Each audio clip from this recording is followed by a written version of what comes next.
नमस्कार, KP news 24/7 में आपका स्वागत है। मैं अश्विनी आपके साथ। आइए सबसे पहले एक नजर डालते हैं आज के मुख्य समाचारों पर। बेंगलुरु के कॉटनपेट में स्थित दरगाह हजरत मस्तान सोहरवर्दी के भूतपूर्व मुजावर रोशन अली ने वक्फ बोर्ड कार्यालय जाकर उनके साथ इंसाफ करने की लगाई गुहार। राष्ट्रपति चुनाव पर एनडीए की शिकायत लेकर चुनाव आयोग पहुंची कांग्रेस। कर्नाटक के कांग्रेस नेताओं ने मतदाताओं को प्रलोभन देने का लगाया आरोप। हैदराबाद के मादापुर की आलमगिरी मस्जिद में विजिट माई मस्जिद कार्यक्रम का किया गया आयोजन। बुलडोजर उल्टा भी चलता है, कैबिनेट मंत्री के इस्तीफे पर अखिलेश यादव ने मुख्यमंत्री योगी आदित्यनाथ पर कसा तंज। मोहम्मद जुबैर को सुप्रीम कोर्ट से यूपी के सभी मामलों में अंतरिम जमानत, जेल से हो सकती है रिहाई। रानिल विक्रमसिंघे चुने गए श्रीलंका के नए राष्ट्रपति, 6 बार रह चुके हैं प्रधानमंत्री।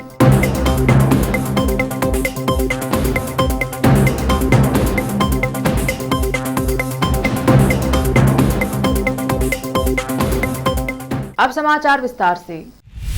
बेंगलुरु के कॉटनपेट में स्थित दरगाह हजरत मस्तान सोहरवर्दी के भूतपूर्व मुजावर रोशन अली ने वक्फ बोर्ड कार्यालय जाकर उनके साथ इंसाफ करने की अपील की है। दरअसल मुजावर रोशन अली और दरगाह कमेटी के बीच दरगाह की खिदमत को लेकर एक केस अदालत में चल रहा था। मुजावर रोशन अली ने यह केस जीत लिया। इसके बावजूद भी दरगाह कमेटी के लोग उन्हें दरगाह में खिदमत करने का अवसर नहीं दे रहे हैं। इस संबंध में उन्होंने वक्फ बोर्ड कार्यालय जाकर एक दरखास्त देकर यह अपील की, आने वाले मुहर्रम में उन्हें दरगाह में खिदमत करने का मौका दें। मीडिया से बात करते हुए रोशन अली ने इस संबंध में बताया। बेंगलुरु से केपी न्यूज के संवाददाता मुजीबुर रहमान की रिपोर्ट। लेके आओ, मैं तुम्हें अपॉइंटमेंट लेटर दे गया। वोट विड्रॉ करो नहीं बोला, वोट डिसाइड करता हूँ मैं कौन हकदार है या नहीं बोल के बोला। तो तुम्हें कहीं को विड्रॉ करोगे को ये करेंगे तो इन्हों आपको है ना, हमने 20 डेज ऐसा ही चला है, सभा करेंगे, परसों करेंगे, डिसाइड करेंगे बोल के हाईकोर्ट चल गए ये लोग। ऐसा करके हमने डे बाई डे इन्हों खाली 18 जुलाई को राष्ट्रपति चुनाव के बाद अब कांग्रेस ने एनडीए की राष्ट्रपति पद की उम्मीदवार द्रौपदी मुर्मू और अन्य के खिलाफ चुनाव आयोग में शिकायत दर्ज कराई है। कर्नाटक में कांग्रेस नेताओं ने बीजेपी नेताओं पर चुनाव आचार संहिता के उल्लंघन का आरोप लगाया है। तेलंगाना राज्य की राजधानी हैदराबाद के मादापुर में आलमगिरी मस्जिद में विजिट माई मस्जिद कार्यक्रम का आयोजन किया गया, जिसमें सभी धर्मों के अनुयायियों को आमंत्रित किया गया था।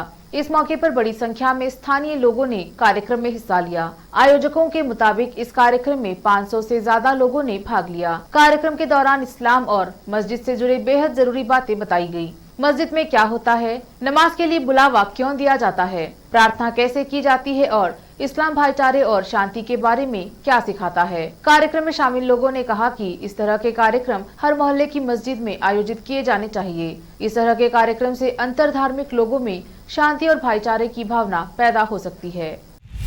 जिस तरह से शिवसेना के एकनाथ शिंदे गुट ने अलग होकर महाराष्ट्र में भारतीय जनता पार्टी से गठजोड़ करके सरकार बना ली, उसके बाद से ये चर्चाएं लगने लगी थी कि क्या शिवसेना के असली नाम और चुनाव चिन्ह पर उनका कब्जा हो जाएगा। लेकिन तब ना लोकसभा के पार्टी सांसद उनके साथ गए थे और ना ही राज्य के पार्टी संगठन के पदाधिकारियों ने पाला बदला था। लेकिन अब हालात बदलने के साथ ही ऐसा लगने लगा है कि शिवसेना बनने के बाद से ठाकरे परिवार के हाथों से इसका नाम और प्रतीक चिन्ह खिसक सकता है। शिंदे गुट ने खुद के असली शिवसेना होने का दावा करते हुए चुनाव आयोग की ओर रुख किया है। इस बीच पार्टी के लोकसभा में मौजूद 19 सांसदों में 12 ने शिंदे गुट की ओर कूच कर दिया है। लोकसभा में स्पीकर ने उन्हें अलग गुट की मान्यता भी दे दी है। उनका नया पार्टी विप चीफ भी नियुक्त होने वाला है। मतलब ये है कि ठाकरे परिवार के हाथों से शिवसेना की कमान खिसक सकती है, क्योंकि पार्टी का नाम और चिन्ह शिंदे गुट को मिल सकता है। इस पर अब उनका दावा मजबूत लगता है।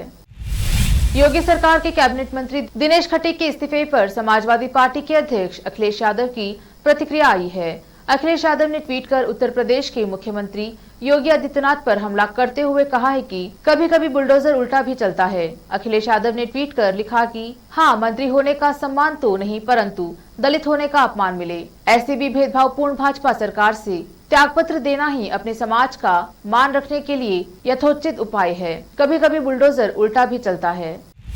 आल्ट न्यूज के को-फाउंडर व फैक्ट चेकर मोहम्मद जुबैर को सुप्रीम कोर्ट से यूपी के सभी मामलों में अंतरिम जमानत दे दी है। सुप्रीम कोर्ट ने जुबैर के खिलाफ सभी एफआईआर दिल्ली पुलिस को ट्रांसफर कर दी हैं। वहीं जुबैर के खिलाफ गठित यूपी की एसआईटी भी भंग हो गई है। कोर्ट के आदेश के मुताबिक जुबैर को इसी मामले में कोई नई एफआईआर दर्ज होने पर भी संरक्षण रहेगा। वो अगर चाहे तो दिल्ली हाई कोर्ट में याचिका दाखिल कर एफआईआर रद्द करने की मांग कर सकते हैं। कोर्ट ने उन्हें 20,000 रुपए के मुचलके पर सभी 6 एफआईआर में जमानत दे दी है। सुप्रीम कोर्ट ने कहा कि 20,000 का personal bail bond Patiala house court के सीएमएम के यहाँ दिया जाए। उसके तुरंत बाद जुबैर को रिहा कर दिया जाएगा। उनकी आज ही 6 बजे तक तिहाड़ जेल से रिहाई कर दी गई है। अब समय एक छोटे से ब्रेक का, जल्द लौटेंगे ब्रेक के बाद। हिंदुस्तान के हर कोने में हम हैं मौजूद। 24 घंटे हालात पर गहरी नजर, खबरों से जुड़े चुपते सवालात और आपको दिखाता है धार्मिक, सामाजिक, राजनीतिक, लोकल और इंटरनेशनल न्यूज की सबसे बेहतर कवरेज जो आपको रखती है हर पल बाखबर। देश और दुनिया भर की खबर के लिए देखते रहें KP news 24/7। Noor education trust Bidar की ओर से चलाए जाने वाला Noor MEd and BEd college Bidar, recognised by NCTE Delhi and affiliated to Gulbarga University, Gulbarga. Admission are open for the academic year 2021-22. विशेषज्ञ और सक्षम शिक्षकों द्वारा शिक्षा प्राप्त करने के लिए नूर एमएड एंड बीएड कॉलेज में दाखिला लें और शांत वातावरण में शिक्षा प्राप्त करें। बीदर शहर में बेहतर शिक्षा का एकमात्र केंद्र Noor MEd and BEd college, Shahpur gate, Bidar. Phone numbers 9945283920, 8482221297। घर, दुकान और ऑफिस कितना भी सुंदर बनाया जाए और हर तरह से उन्हें सजाया जाए, अगर फर्नीचर ना हो तो सब अधूरा सा लगता है। और अच्छा फर्नीचर घर, दुकान और ऑफिस को 4 चांद लगाता है और देखने वालों में शान बढ़ाता है। और जब घर इतना सुंदर बनाया जाता है तो उसमें बेहतर और सुंदर फर्नीचर का भी उपयोग जरूरी है।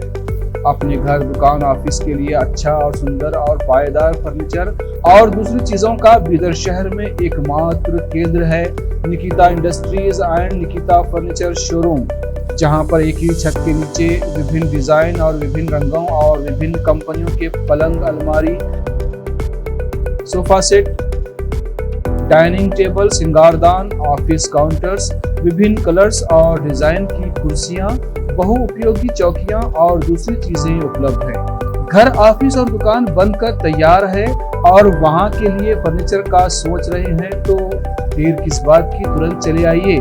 Nikita industries and Nikita furniture showroom, shed number C1, industrial estate, Gandhiganj, Bidar.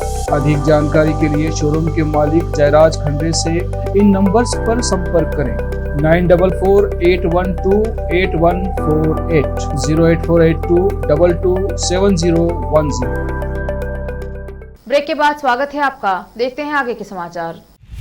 देश के कई राज्यों में कोरोना के बढ़ते मामलों और पॉजिटिविटी दर ने चिंता बढ़ा दी है। इसे देखते हुए केंद्र ने आज इसकी समीक्षा की। इसमें 9 राज्यों के 115 जिलों पर विशेष रूप से चर्चा की गई, जहां कोरोना के मामले में ज्यादा वृद्धि देखी जा रही है। समीक्षा के दौरान पाया गया कि देश में कोरोना के लिए टेस्टिंग में कमी आई है। लोग अब पहले की तुलना में टेस्ट कराने से कतराते हैं। वहीं कोरोना वैक्सीन की डोज लेने में भी अब उत्साह कम हुआ, इसलिए वैक्सीन और टेस्टिंग को लेकर चिंता व्यक्त की गई और संबंधित अधिकारियों को इस मामले में आवश्यक कदम उठाने को कहा गया। समीक्षा में राज्यों से रोजाना सीवियर एक्यूट रेस्पिरेटरी इन्फेक्शन और इन्फ्लुएंजा लाइक इलनेस की निगरानी और इसकी रिपोर्ट्स करने के लिए कहा गया है। वहीं जिन लोगों ने कोरोना वैक्सीन की दोनों खुराक ले ली है, उन्हें बूस्टर खुराक लेने की सलाह दी गई है। इधर देश में मंगलवार को कोरोना के 15,528 नए मामले सामने आए थे। वहीं सक्रिय कोरोना मरीजों की संख्या 1,43,654 हो गई।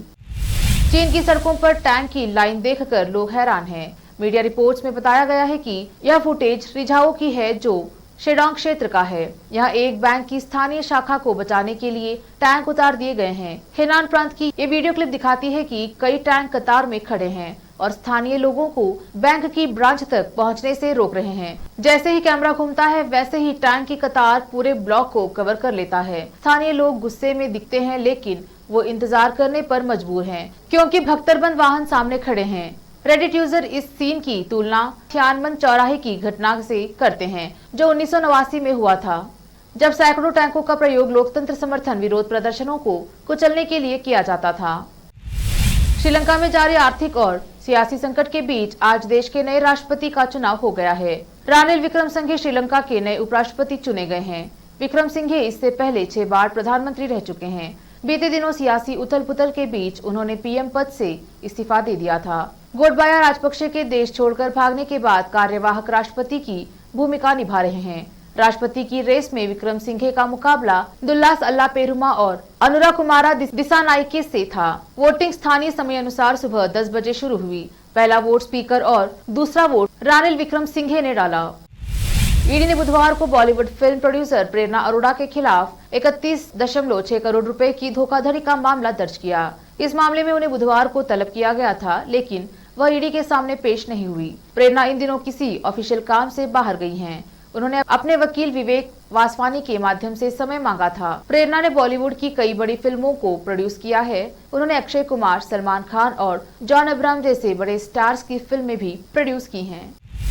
कभी गुत्ती, कभी रिंकू भाभी तो कभी डॉक्टर मशहूर गुलाटी बनकर फेमस कॉमेडियन और एक्टर सुनील ग्रोवर ने लोगों को ठहाके लगाने पर मजबूर कर दिया है। The Kapil Sharma show. उन्होंने अपने अतरंगी स्टाइल से लोगों का दिल जीत लिया है। लोग काफी समय से उनकी वापसी का इंतजार कर रहे हैं, तो खबर आपके लिए है। लंबे समय के बाद सुनील ग्रोवर डॉक्टर मशहूर गुलाटी बनकर एक बार फिर वापसी करने जा रहे हैं। सुनील ग्रोवर इन दिनों फिल्मों, वेब सीरीज और अपने अन्य प्रोजेक्ट्स पर अपना सारा फोकस किए हुए हैं। अगर आप सोच रहे हैं कि सुनील एक बार फिर कपिल के शो में नजर आएंगे, तो खबर आपके लिए ही है। डॉक्टर मशहूर गुलाटी कपिल के शो में नहीं, बल्कि अर्चना पूरन सिंह और शेखर सुमन के शो में नजर आएंगे। इंडियाज लॉफ्टर चैंपियन में डॉक्टर मशहूर गुलाटी के रूप में एक बार फिर सभी को हंसाने के लिए कॉमेडी शो में कमबैक कर रहे हैं। मेकर्स ने इंडियाज लॉफ्टर चैंपियन का नया प्रोमो रिलीज किया है। इसमें सुनील ग्रोवर डॉक्टर मशहूर गुलाटी बनकर स्टेज पर एंट्री करते हैं और पूरी महफिल लूट ले जाते हैं।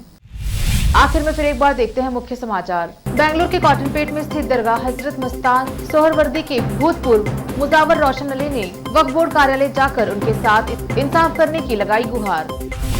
राष्ट्रपति चुनाव पर एनडीए की शिकायत लेकर चुनाव आयोग पहुंची कांग्रेस। कर्नाटक के कांग्रेस नेताओं ने मतदाताओं को प्रलोभन देने का लगाया आरोप। हैदराबाद के मादापुर की आलमगिरी मस्जिद में विजिट माई मस्जिद कार्यक्रम का किया गया आयोजन। बुलडोजर उल्टा भी चलता है। कैबिनेट मंत्री के इस्तीफे पर अखिलेश यादव ने मुख्यमंत्री योगी आदित्यनाथ पर कसा तंज। मोहम्मद जुबैर को सुप्रीम कोर्ट से यूपी के सभी मामलों में अंतरिम जमानत, जेल से हो सकती है रिहाई। रानिल विक्रमसिंघे चुने गए श्रीलंका के नए राष्ट्रपति, 6 बार रह चुके हैं प्रधानमंत्री।